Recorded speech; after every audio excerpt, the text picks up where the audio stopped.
The old toys lay scattered in the attic dust, remnants of a childhood long past. Christopher Robin, a man now with the weariness of the world etched onto his face, rarely ventured up there any more. But tonight, a strange restlessness had drawn him back to the forgotten relics of his youth.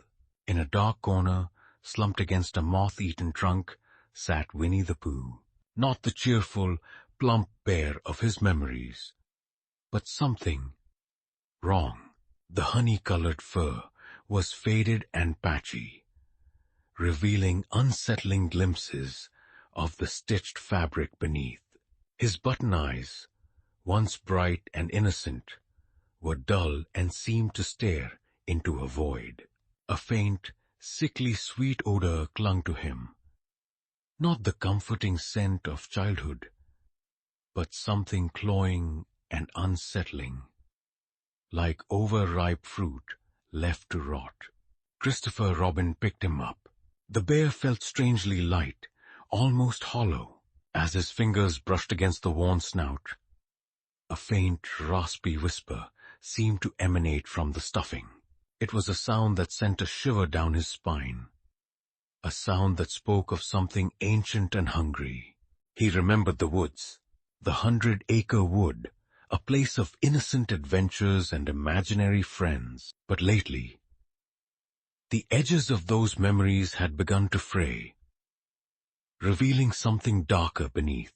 He recalled the strange stillness that would sometimes fall over the woods, the way the shadows seemed to deepen and writhe, the unsettling feeling of being watched by unseen eyes.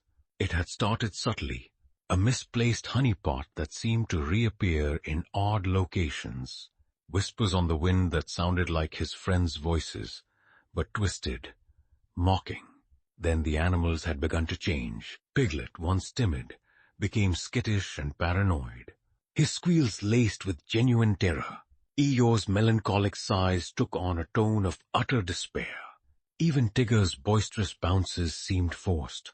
His grin stretched too wide, revealing a hint of something sharp and predatory behind the usual exuberance. Christopher Robin had dismissed it as his childish imagination growing wilder. But Pooh had always been the anchor, the steadfast friend in their fantastical world.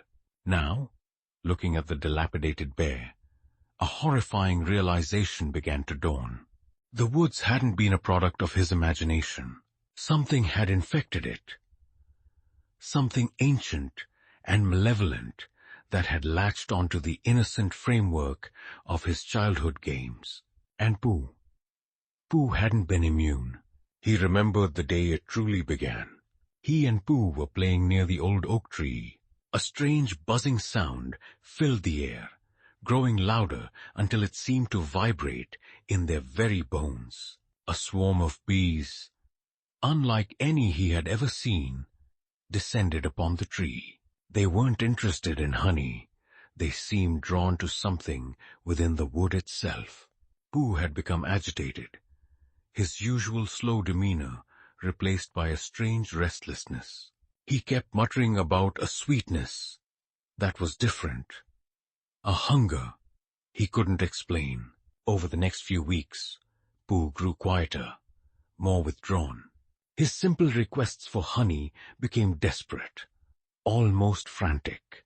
He was trapped in his imagination as his younger self. Christopher Robin now understood.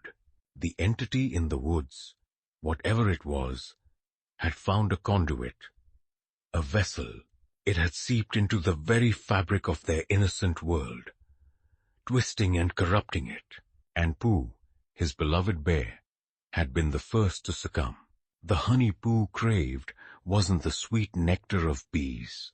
It was something darker, something that sustained the growing presence within him.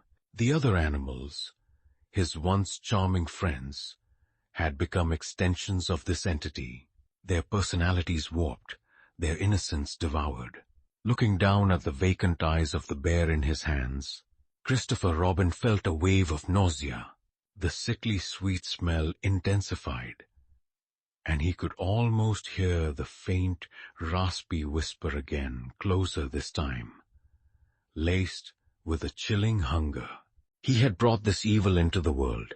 His innocent games, his boundless imagination, had unknowingly opened a door to something ancient and terrible, and the comforting, honey-loving bear of his childhood was now just a hollow shell, a puppet controlled by the darkness that had taken root in the heart of the 100-acre wood. The attic door creaked open downstairs. A floorboard groaned. Christopher Robin froze, a primal fear gripping him.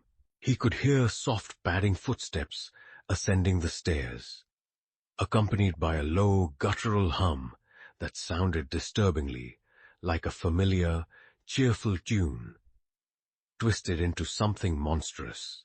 He clutched the lifeless Pooh tighter, the faint, clawing scent now overwhelming.